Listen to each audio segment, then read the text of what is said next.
So what I have here is a projector lens, a Isco-Optic Ultra-AV 25mm f2.8. And it is hard to find projector lenses this wide. I think this was the widest one I found. Now this projector lens has no aperture and there's no way to focus it. So what I've built out here using extension tubes and a focusing helicoid and an adapter for the camera is a mechanism that will allow the lens to be focused. The goal is to have the end of the lens the right distance from the sensor so that we can both get very close objects and objects at infinity in focus. These extension tubes, you can unscrew them, you can add more, you can adjust the length, and usually you do what you can or whatever it takes to get the length just right.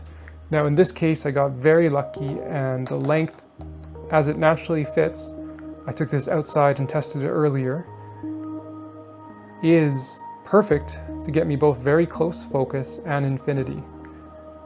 So with this lens I lucked out. My next step is just permanently affixing these two together. Since it's metal to metal, I'll be using epoxy, maybe something to add a friction fit. And once I've completed that, I will show you what it looks like. And this is what the lens looks like, fully assembled and epoxied together. It is metal, heavy, and long. And because it's so long, it does feel like it puts a bit of strain on the mount. I don't know if it's more than you should have or not, but it's definitely noticeable. I would like to support it if I was using it on a video shoot for sure. Now let's look at the image quality and general characteristics of this lens. All shots are at f2.8 as I did not add an aperture. Projection lenses aren't necessarily optimized for things that photography lenses are. Regardless, they can still produce some really high quality images and produce some interesting character, especially in the bokeh. The two main areas I find myself drawn to projection lenses are for portraiture photography and when I want a unique fill in video.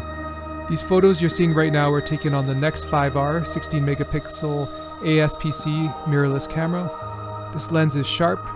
It seems like a good balance between sharpness and the overall image. Now take a look at this statue, for example. I do see some purple fringing, for example, the bars of this bird cage. But on the whole, I did good enough for what I'd consider to be an older lens. The bokeh reminds me of some vintage lenses where it's really not the smoothest or best, but has its own interesting aesthetic, and some will like it and some won't.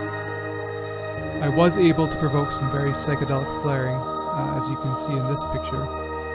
And I guess you could use this lens as a wide portrait lens, but it wouldn't be my first choice. These videos were shot on the Panasonic G85, which does have a stabilized sensor. I did not have a matte box with me or ND filtration, so because this lens is wide open at f2.8, everything is overexposed.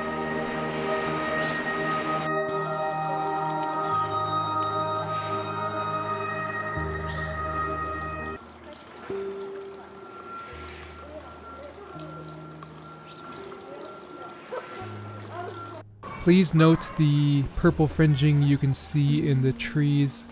High contrast, of course.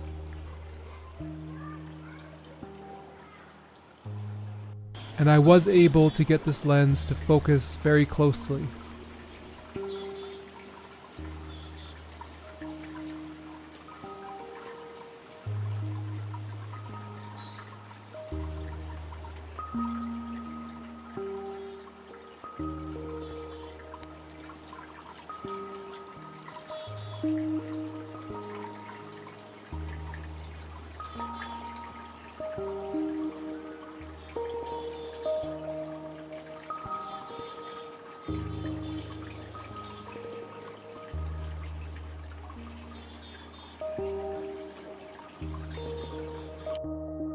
Lastly, I put this lens on my Sony A7S full frame camera and was surprised to see the coverage worked. It covers full frame. However, on the whole, I don't recommend this project and this lens to people. It's just an inconvenient lens to work with. Unless you have a very specific need for this lens, I'd recommend choosing a more convenient 24-25 f2.8 option. Thank you for watching.